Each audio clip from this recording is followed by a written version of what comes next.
to anglos.co.il. Today we're going to be talking about critical illness cover. And once again joining us in the studio is Danny Newman from Goldfus Insurance. Danny, welcome. Thank you for having me. Danny's got a lot of experience in the insurance industry. He's done a few interviews on other topics with us. He's written and spoken to Olim about insurance in Israel, so he's got a lot of experience in the field. Danny, to start off with, maybe just if you can just explain to us briefly, what is critical illness cover? So critical illness in Hebrew is known as machalot kashot. Different companies have different names. It's also known in some English countries as dreaded disease insurance. It's in essence an insurance that pays out a lump sum upon diagnosis of a harsh illness, dreaded illness or critical illness. The concept is very similar to life insurance. Okay. With life insurance, someone dies and it pays out whatever the sum assured was. Here, if someone is diagnosed with a certain condition that's on the list of illnesses that each company has, then the person will get paid out a lump sum of money. Okay, so it has to be on that specific illness, or it's a range of illnesses? So it's a range of illnesses. Right. There are different. There are basic plans that only cover cancer, all the way through to companies which cover 30, 40 plus illnesses. Now I've got a list here, just as one example.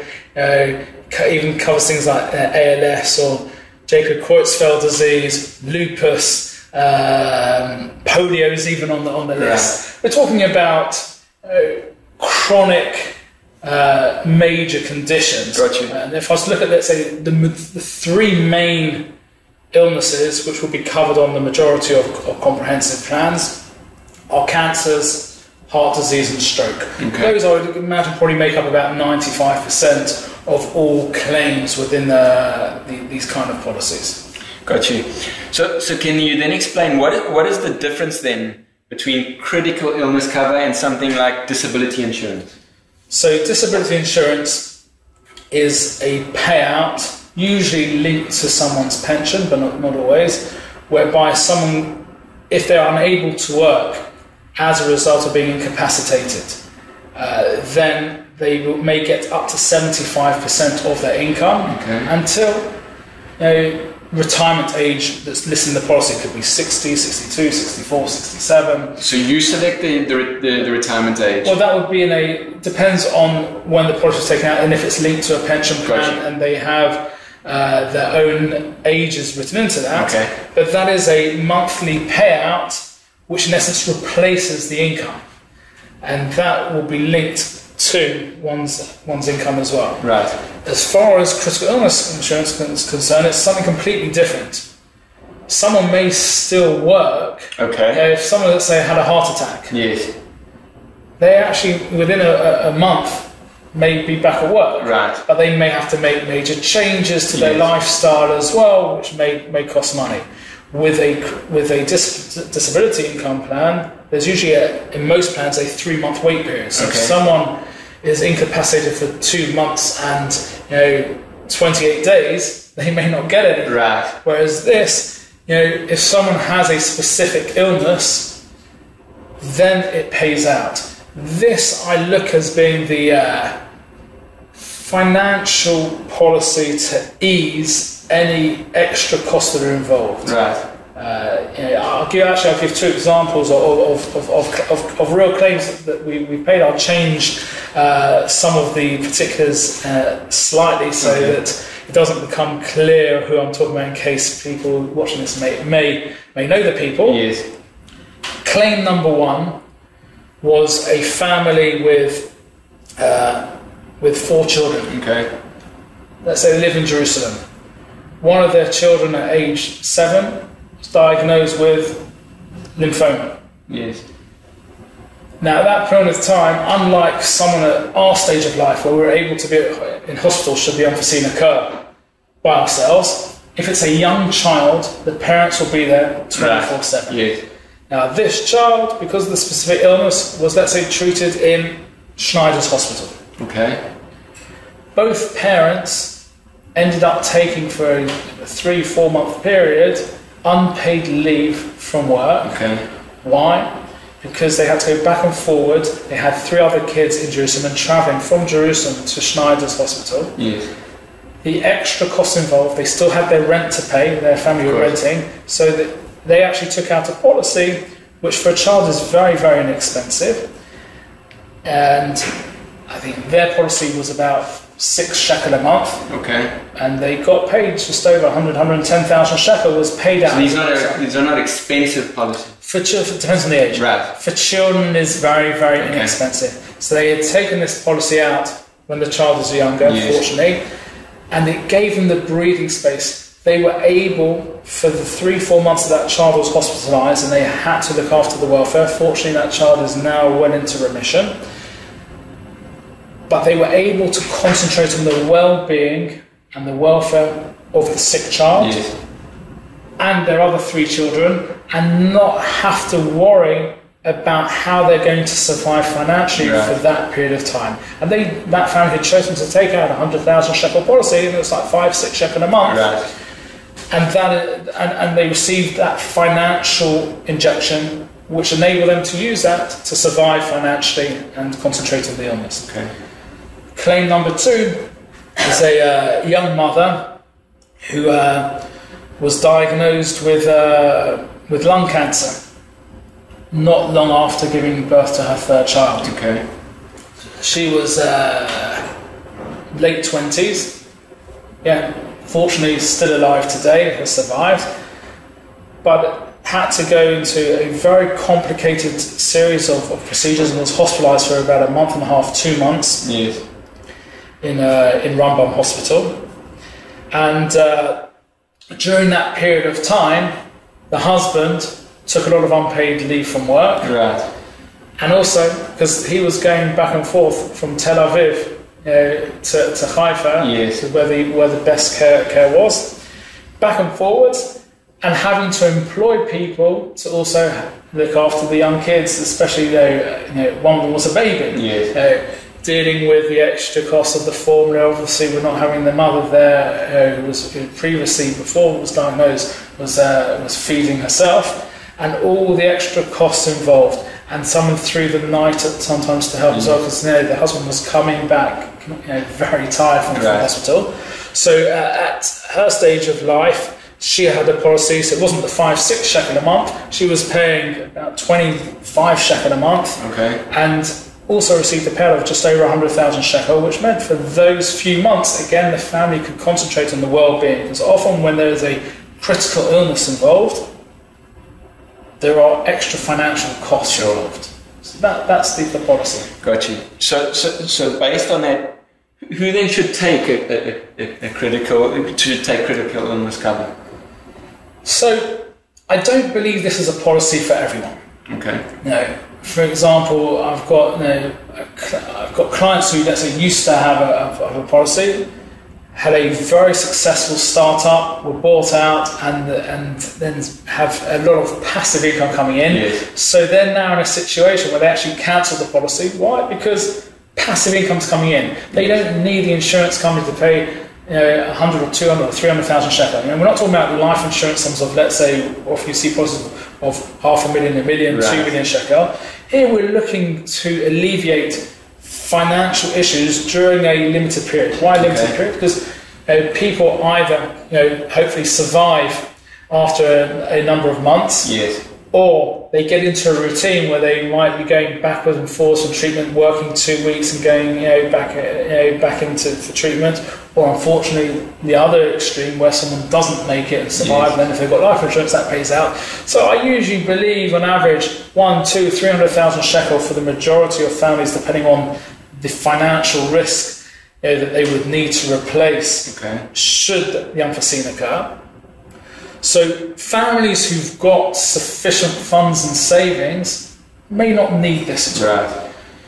It's a lot of the middle of the road people, or even people who can't afford things, especially if they've got young kids. Now it might be that someone says, well, I have 90 sick days, let's say, from work. I've been working in the same place for, let's say, the last 10 years, so I will get my income will still be paid for 90 days. And then I've got a disability coverage through my pension. So for me, I may want less or may not need it. However, if it's a child then I want to take it. In fact, I often advise people, think of the children first. Firstly, it's very, very cheap. Depending on the companies, for up to about the age of 20, give or take, depending on some until 25, some until 21, some until 18.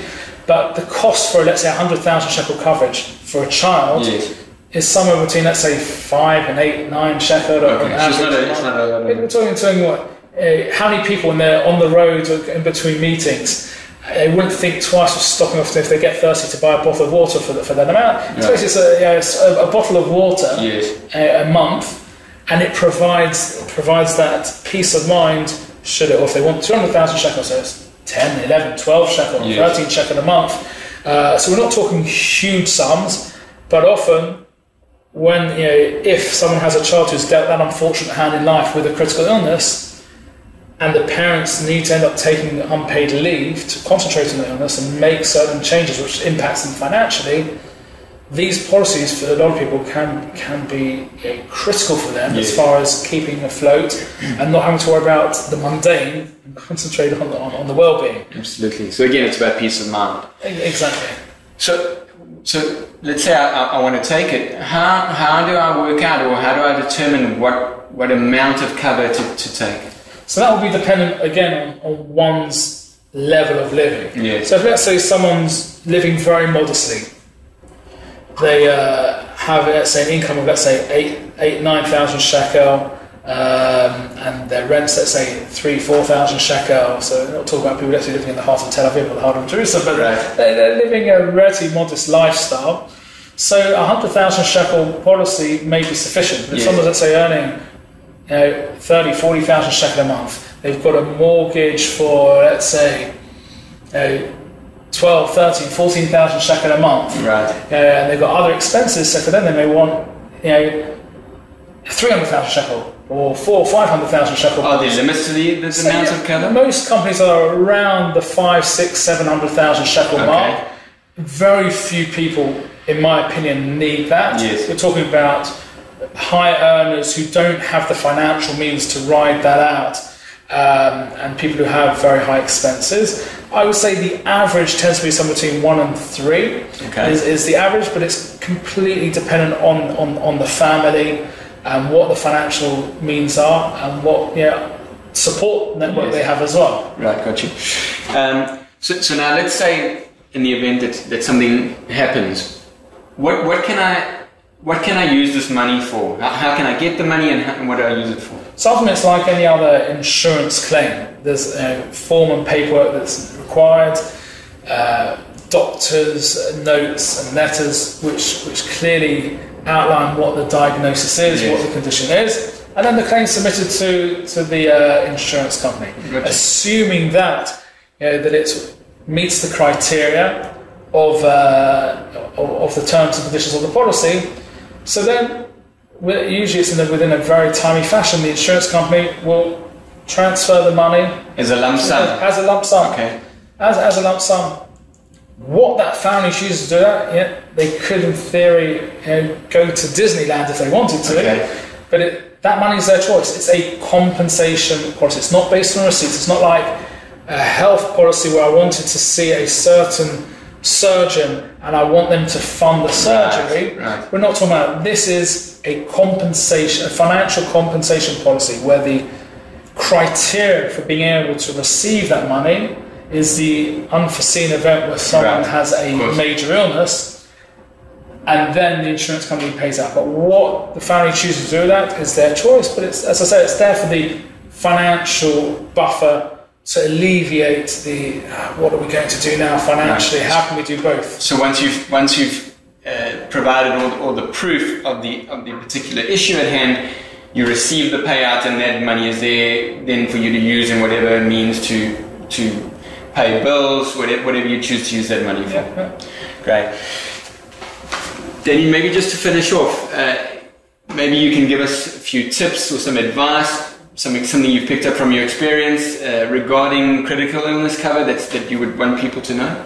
So there's a couple of things. Firstly, a lot of people don't know about this insurance. It's also available as a standalone. It doesn't have to add on to another policy. So you can just take it out just for a child and just have a policy paying 5-6 shekel a month. Okay. I believe people need to consider this, especially if they've got concerns what they would do, if they've got young children. Yes. Hopefully, again, this is, as with all insurances, money that one should never have to need cash in on. But for some people, I live in an area where a lot of people come collecting on doors, and I go to the Bet Knesset, the local synagogue, and often we'll get people coming collecting money, trying to raise funds for specific things. And I often think to myself, especially when you hear stories about a child, yes. or if it's a young adult who's 20, 30 years old, where the premiums are so inexpensive, I'm thinking, what you're going to collect in the next 2 minutes from the people who are praying in this Bet Knesset, yes. would have paid for many years of premium that would have avoided the scenario of you having to go begging for financial help. Right. So I often think that if you're in that situation where you believe that a policy like this would be useful should the unforeseen occur, definitely something to consider taking. That's the first thing. Second thing that I would say about these policies is that to be aware that they do get more expensive the older one becomes. Okay. A lot of people, I was going to say a lot of people die. Everyone dies, but right. As one gets older, cancer is often a reason why a lot of people die, even if they're in their 80s, 90s and beyond. Sometimes that could be a reason, or someone having a stroke. Yes. You got Ariel Sharon, after he succumbed after having a stroke, but he was already, he wasn't a 20-year-old. Yes. So the insurance company will look at the policies and the risk of an older person, and the prices jump. So many companies will keep the rates fixed for 5 years. Okay. And they will jump at 5 intervals. So there'll be the same price for a child. Yes. Then once someone gets to about 20 years old, give or take, depending on the company, every 5 years it adjusts. It'll be 5 years for some companies. For you, some companies adjust every year. Okay. So it's worthwhile being aware of those price increases. Yes. I met a client many years ago who was in his late 50s, was paying a lot of money for his insurances. His children were already much older. He didn't necessarily have the same financial concerns. He was a divorcee. Yes. And owned his property, had sufficient savings. But a policy, if I look at, let's say, the age brackets, someone who's in their mid-50s could be paying about 300 to 400 shekel a month for this policy. Right. As opposed to 20 shekel a month, it suddenly jumps when you get to about age 50 or so, 45, 50, it starts getting much more expensive. So the actuaries have worked out where it becomes more of a risk to the insurance company. So it's definitely worthwhile reassessing. I think for the younger people or people with young families, definitely 45 and younger, it's definitely a policy worthwhile considering because it's relatively expensive. Yes. But as one gets older, then it's weighing up the cost efficiency of it and the need. Right. Whether or not one needs it. So with these types of policies, look at what it is, look at your specific age and stage in life if it's still relevant. Yes. There are also policies which will pay out for more than one event. Okay. So if, let's say someone survived that, yes, and then became ill later on, older policies usually they pay out once and that was it, the policy ends. Right. So the illness would basically end the policy, you're saying? They used to be out, but there are now many policies that are out there where there can be for certain conditions where if there's a new condition or a condition comes back after X years, there may be further payouts and it doesn't cancel. So all these are things worthwhile considering, and it's based on the company. Obviously some policies may be slightly more expensive than others, some are more comprehensive. I believe each person should look at the various companies, the various plans, what they cover, what they don't cover, and what the costs will be for a period of time that you want. You feel that there's a need to have a policy, and for those who think it's relevant for them to consider it. It can be a very, very cheap peace of mind to have, especially for children and for adults up to about 35, 40, 45, it can be a relatively inexpensive way of securing financial funds should the unforeseen occur. Right. Danny, thanks so much for coming in again. It was great speaking with you, and thank you for watching.